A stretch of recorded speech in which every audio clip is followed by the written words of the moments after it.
Are you ready to be tickled pink? Join me in the Pink City. Coming up.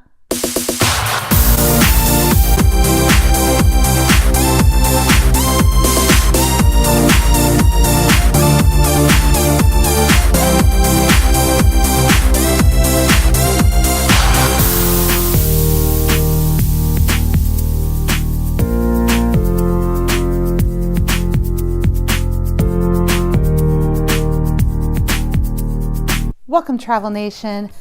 I'm Cheesehead Girl. Welcome to the Traveling Cheesehead. If you're new to this channel and we're just meeting for the first time, thanks for finding me. On this channel, we explore the world together. I share my tips and tricks, things that I've learned along the way, and like this video, I take you on a journey with me, sharing everything I've learned, everything I've seen, and what I all thought about it. If this sounds like you, consider subscribing. Today we are exploring Jaipur, the Pink City. This city is well known in India because of the color of the stone that the original city walls were built in. And it is one of the three of the Golden Triangle that we've explored on my journeys throughout India. Jaipur is also the driest of the three cities that we have gone to, and it is in the heart of the Thar Desert in western Rajasthan. Rajasthan is a very unique state. It is really the land of the kings, as the Raja stands for, and it really has epitomized everything that you fantasize about India with the kings and the beautiful palaces and intricate artwork and rich history and culture. Jaipur is no exception to that, and as the capital of the state of Rajasthan, it is definitely something to explore. So first of all, I'd like to share with you where we stayed. We stayed at Umaid Bhavan Hotel. This is one of the many historic hotels scattered throughout the city. I'd like to just show you it because words cannot describe it.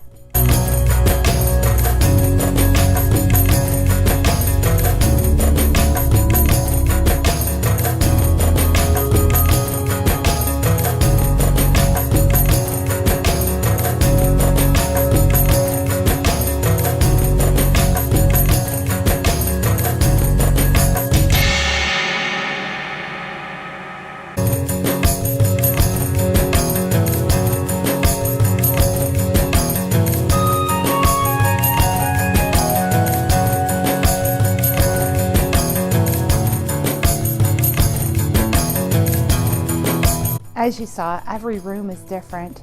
It was really a cool place to explore, to walk around and take pictures, and we thoroughly enjoyed our stay. The restaurant was delicious, breakfast was included, and the rates were extremely reasonable. It was very centrally located, so it made it very easy to explore the city. Of course, I have included the link below for you to go check it out. So on any trip to Jaipur, one of the main things that you're going to see, especially right in the center of Old Town, is the Hawa Mahal. This is an immense structure, and the architecture with the sandstone color is so beautiful, and catching it at different times of day with the light hitting it in different ways, it allows for some really extraordinary photos. This building was built as an observatory for the royal ladies to watch the royal processions through the city. All of the little concaves and windows are actually little balconies with lattice covering them, so the women could feel free to watch the processions going through without being stared upon, which back in those days was a faux pas. So that was the purpose of this building, and now it is just an extremely beautiful example of Mughal architecture and Rajasthan architecture. So another place right inside of the old town or old city is the city palace. Now, fun fact, part of that palace is still inhabited with the royal family of Rajasthan and of Jaipur. So The palace complex is quite massive. It will take you a while to walk through and explore. There is a fee to enter, but it is really right in the heart of the old city. It's great to wander around and just look at everything, all the different courtyards and rooms. Again, there are self-guided tours, audio tours, as well as guided tours where you can pay an actual guide to take you through. The entire complex is really a combination of Rajasthani and Mughal architecture and is something quite amazing to behold. The courtyard where the peacocks are is the courtyard that overlooks where the royal family actually is currently living. You will know if they're there given the flags that appear above that courtyard, whether or not they are in town or not.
Another great place right in Old City is the Central Museum. Now, I'm not a big museum goer, but there were some cool exhibits in there. But what I enjoyed more was the architecture of the building. It is a colonial style architecture mixed with Mughal architecture mixed with Rajasthan architecture, so it's quite a mix. Not to mention there's quite a bit of artwork in there that is Rajasthan inspired throughout that building. So it was a very cool place to go explore. Probably take about an hour to go through if you're not really into museum hopping, but still well worth the visit. Another really quick stop we made right after the city palace, because it's actually located no doubt right next door to it, is the Jantar Mantar of Jaipur.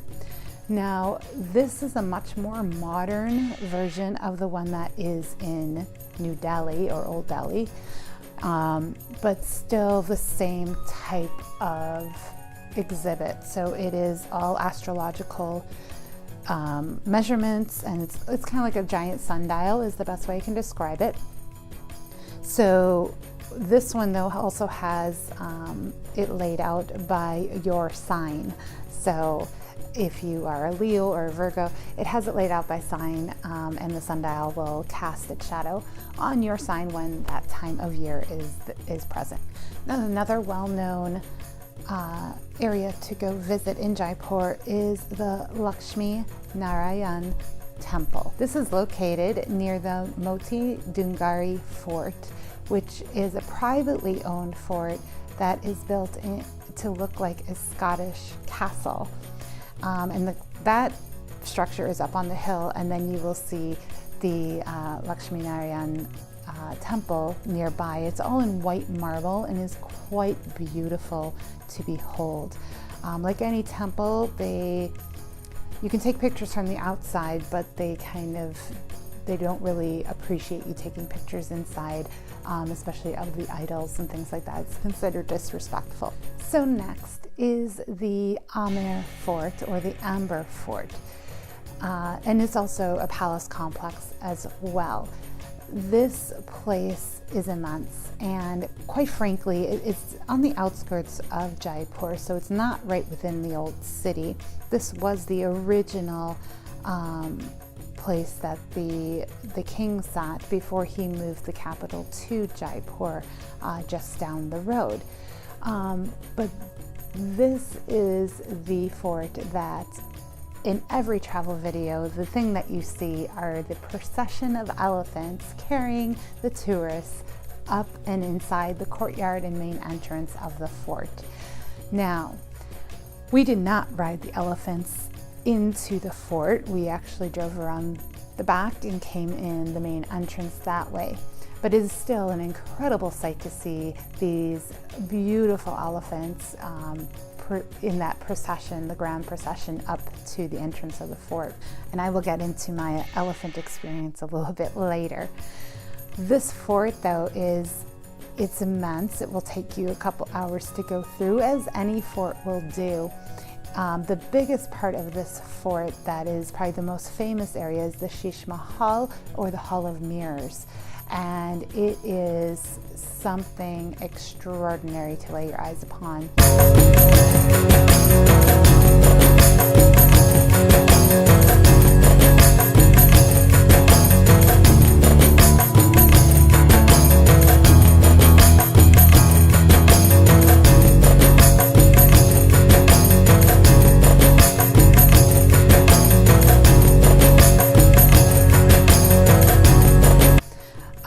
Every part of this fort is immaculately kept. It's beautiful to walk through and see, experience, and just observe the culture.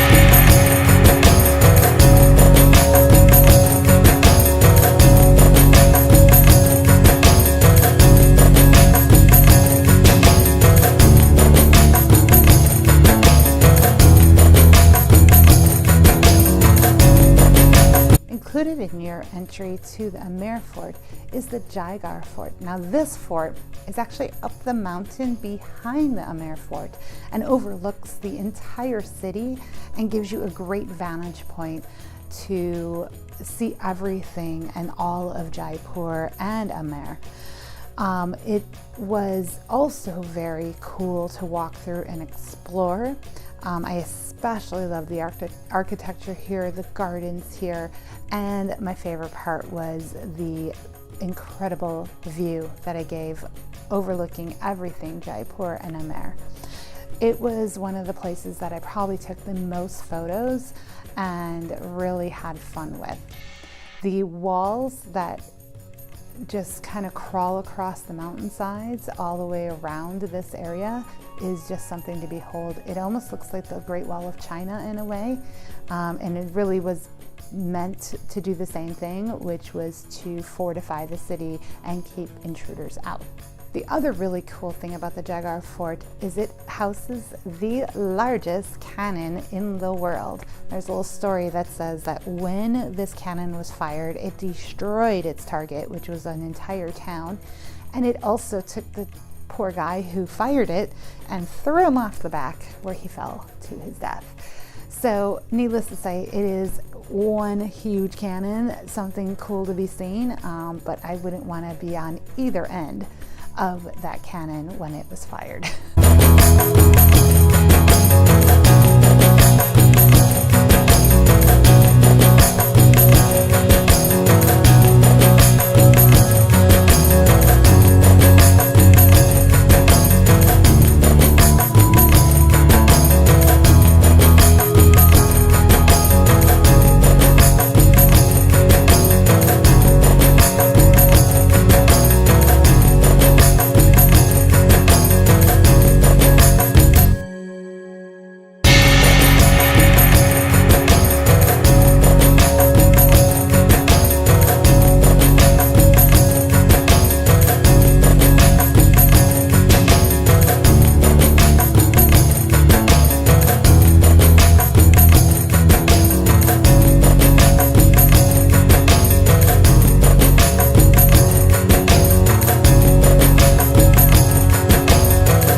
So being a typical tourist, and I had my little typical tourist moment when I was in Jaipur, I saw those elephants and I really wanted to ride them. But I knew that if we were to ride them up into the Amer Fort, first of all, it wouldn't be the experience I wanted. It was going to be way overpriced. It was going to be too short. I wasn't going to get to interact with them much. At the same time, we didn't have the time to spend an entire day with the elephants. There are plenty of those types of excursions and opportunities and companies available who will give you a whole day interacting with the elephants. We didn't have that kind of time, but we still wanted to have more than just a ride up to the top. So what we did, and we utilized our driver to help us, since he was from the area.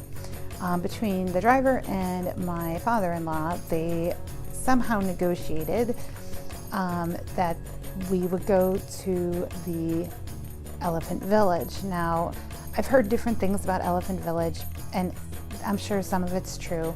I'm just going to say we had a wonderful experience, but know that you probably should do your homework a little bit, or if you're a little unsure, then just go directly through one of the companies that run an actual guided tour if time allows. For us, we did it this way because this is what we had time to do. We felt we were in good hands. Our driver had been with us for several days, so we were comfortable with him and kind of trusted that he wasn't going to lead us astray. So we went to Elephant Village, and with that, every elephant, their caretaker, the elephant becomes like part of their family. So it's more than just a pet, so to speak. Their elephant is a huge part of their family. They're the way that they make income. They're the way that they survive and feed their own families. And they have such a unique connection with those animals. And it's in their best interest to take very good care of them, to look after them as if they were their own child. And sometimes they might even be looked after and taken care of better than their own child, because guess what? That elephant is bringing them income. Now, I didn't know this, but I found out that any elephant in Jaipur or in a Amer area has to work at the Amer Fort at least part of their day. Elephants also need to walk a lot, so the fact that they're walking up and down and it seems really hot and horrible for us as humans, for elephants it's actually a very healthy activity for them to do. They are restricted on how many hours they can do that, but again, these are animals that are extremely well cared for, and they are very domesticated. They're used to humans. They actually wouldn't survive out in the wild because they've been in captivity for so long, most of them since birth, so they wouldn't know what to do if they were released to the wild. Now, we went to Elephant Village and we arranged to ride elephants, and then we got to kind of snuggle with them and pet them afterwards. We didn't do the feeding and stuff because it wasn't the right time of day for that. So they took us on a ride really around the village. So it was kind of cool because we could see all the elephants coming back from the Amer Fort. We could see some of them getting, their snack or getting cleaned up and bathed for the afternoon. Some of the elephants were just wandering around and playing with each other. Some of them were in their little stalls, but it was just a really cool experience to go around. Once they let us off the elephants, we were able to kind of pet them and hug them and take pictures of them. They were so incredibly sweet and docile and friendly. I didn't want to leave. I kept hugging my elephant. He was so sweet. I don't even know I think it was a girl, but just such a sweet animal and so cool to interact with. If you get the opportunity to interact with the elephants, even in a small way, do it. Don't be afraid of them. They are so docile and so friendly, and they love the attention that we are able to give them. So that was undoubtedly, hands down, my favorite part of Jaipur was riding the elephants. So that wraps up Jaipur. I appreciate you taking this journey with me.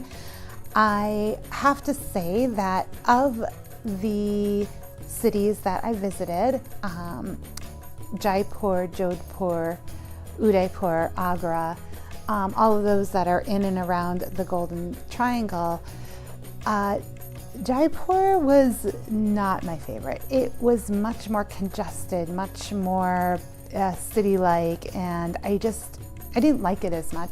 And to be fair, I visited Jaipur after being in Udaipur for a whole week. And I fell in love with Udaipur. But I'm glad I went. There were so many unique destinations and palaces and forts to explore in Jaipur. It was a very important stop on my visit to India and to that area. But just preference, I enjoyed other areas of India more so than I enjoyed Jaipur. I appreciate you taking this journey with me today. Don't forget to subscribe, give me that big old thumbs up, and turn on those notifications. I appreciate your comments, so please, I look forward to reading those below. Please share how you thought about what I did today and what I shared with you. Don't forget to follow me on Facebook, Instagram, and Twitter, Travel Nation. It has been a pleasure. I look forward to sharing my next journey with you on the Traveling Cheesehead. See you then.